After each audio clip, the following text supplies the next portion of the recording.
A sprawling international manhunt underway this morning after thieves took priceless jewels from the Louvre Museum in Paris. The heist took just 7 minutes. Investigators say they used an angle grinder and a blowtorch to get inside the ornate Apollo gallery, and then they took off with 8 pieces of jewelry. They dropped a 9th piece during their escape.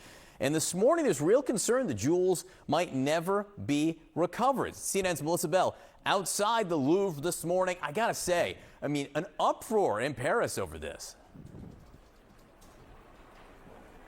Oh, there is. Such huge security breaches. The idea that these 4 men, we understand that they're looking for, could have broken into the room housing France's crown jewels, John, making off with such treasures of inestimable value. That's what French authorities are saying. This isn't so much about the price of the gems involved or the gold, although that would be considerable if it was all melted down and sold.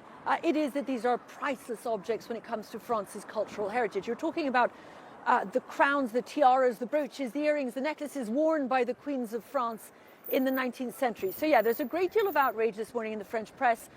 Many newspapers describing it as the heist of the century. So brazen was it, so quick was it, so efficient was it. These are, after all, we understand from investigators, extremely well-trained criminals who had very carefully plotted getting in and out of the Louvre Museum. Still, that it should have been impossible for that to happen at 9:30 a.m. in broad daylight when the museum was about as packed as it is now. This is what Paris looks like on a Monday morning or a Sunday morning. There were people everywhere. They managed to get in and out. There was some altercation, we understand, with one of the security guards inside. The alarms went off. The museum was evacuated. Still, they went off and got away down the quays of the Seine on their high-speed scooters, carrying at least 8 pieces of jewelry, having dropped the crown of the Empress Eugenie, the wife of Napoleon III, slightly damaged but at least retrieved. Now this manhunt is underway. We were just speaking out here to a French senator, John, who believes that none of the burglars, nor indeed any of these pieces of jewelry, are likely still even to be inside France. And so what authorities and investigators say, crucial period is that first 48 hours, and the clock is ticking. By tomorrow morning, we'll have reached it. And if nothing is found, it could be that we never get to the bottom of this at all. The jewelry will be cut up or butchered and sold.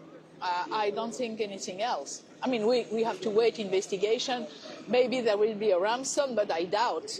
Seriously, regarding the price of the stone and the high level of the price of the gold, I doubt that these things will never come back. So a lot of questions about whether this was a commission. These burglars took these pieces of jewelry for a private collection, say, to keep them intact, or whether, and this is the great fear that's increasingly being spoken of, they will have been stolen to be melted down, in which case these treasures would be lost to France for good. Yeah, you break up the jewels, really almost no way to find them. Melissa, people see heist movies and they see lasers and high tech and computers here. From what it seems, these guys smashed a second-floor window, went in, grabbed the stuff, and left. Other than getting that sort of ladder up there, this didn't seem particularly high-tech.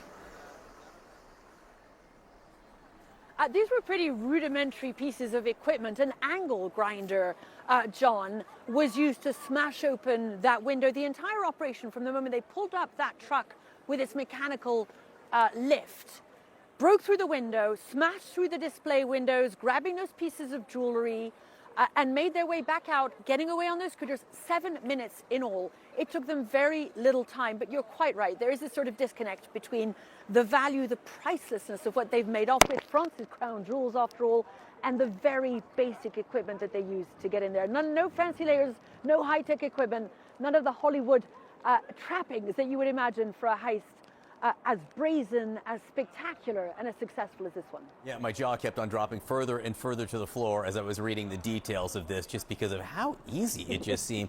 Melissa Bell, great to have you there this morning. Please keep us posted. I know a lot of people concerned about this manhunt.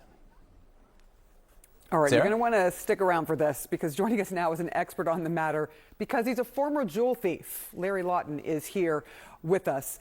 All right, look, John just went over some of the things that happened. They used a truck that has a ladder that usually is used to lift things like furniture into windows on high floors. They used a grinder and a blowtorch to break the window. But that set off security alarms. This was in broad daylight while the Louvre was open, What does this tell you about these thieves? Well, first off, it tells me that they planned this very well. I mean, to case this place, to know what equipment to take, even to know in the museum itself how to get through the glass. Was it alarmed? Was it extra strength glass? What they needed. They got out of there real quick. So they planned this very well with inside help for sure. They made a lot of mistakes as well, though. So I could go into that, but there's definitely well planned.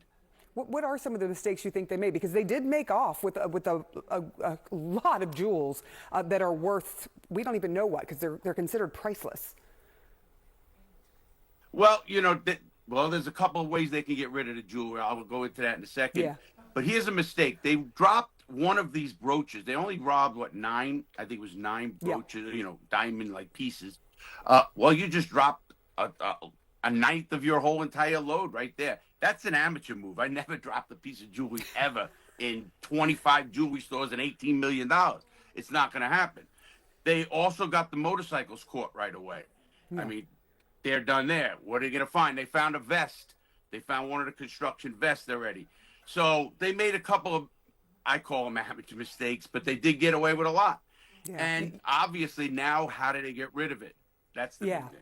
That is the big question. They made off with, and we'll just go down some of the things they made off with: royal sapphire necklace, a royal emerald necklace, and the earrings to match, and a jeweled headband worn by Empress Eugenie, the wife of Napoleon III. So how hard is it? How would people like this go about selling something like this, which are historical in nature and worth who knows what?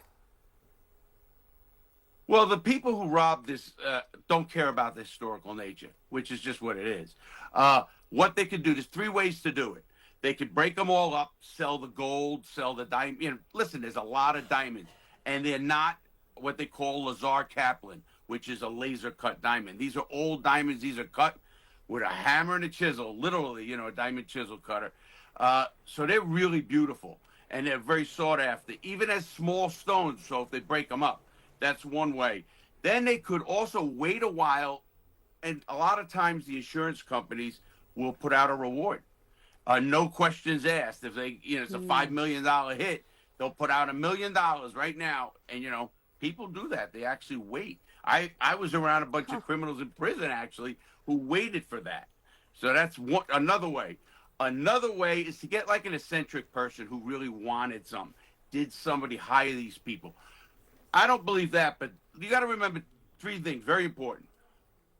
The guys who did this, they didn't just do it. You have to have cojones. You have to have guts, and what you want to call it, to go in there in the middle of the day, knowing people around, knowing you're on a clock, slip and fall, you're done, a whole bunch of stuff. Europe is having a big problem with museum robberies, actually, which is crazy.